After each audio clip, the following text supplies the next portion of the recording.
Close to 20,000 South Africans collect their IDs as the voter registration weekend nears a close.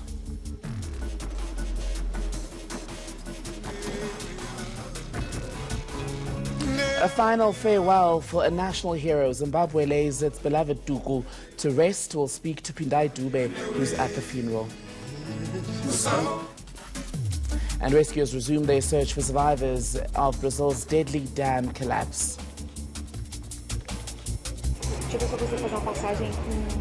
Right, let's get going. Today is the final day for voter registration and for you to check your details ahead of the upcoming elections.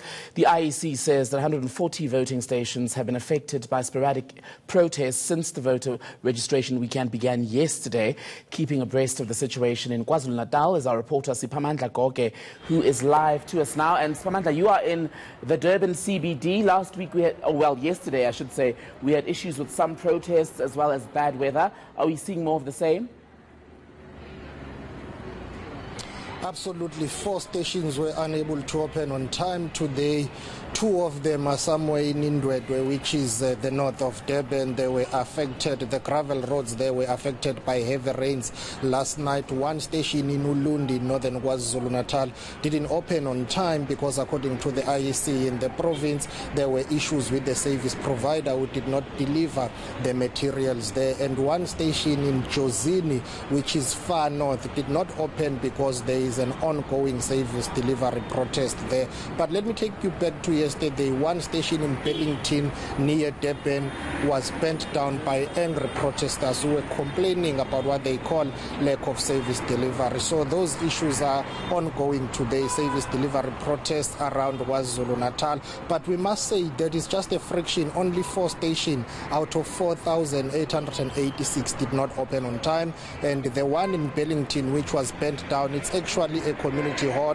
We are told by the IEC that they've put up a tent there so that people can register. So bad weather still persists in KwaZulu-Natal as we speak, Tembegile.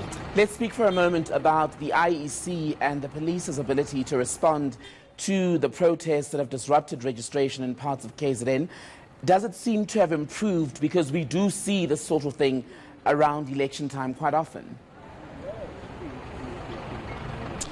The IEC is confident and adamant that, yes, police were quick in responding to those incidents, because yesterday in the morning there were 10 stations that did not open on time because of service delivery protests. But after 2 hours of police intervention, those voter registration centers were opened. So the IEC says it's happy that the police have responded positively and they were able to intervene so that people can register and check their statuses. But even today we are told that there is heavy police deployment in the so-called hotspots. So yes, there is police visibility. I haven't seen any here at the Durban City Hall. Where we are at the moment is the biggest voting station in Durban. So yesterday afternoon there was a long queue here. It's a slow start today. It's very quiet, but we understand that there are people inside.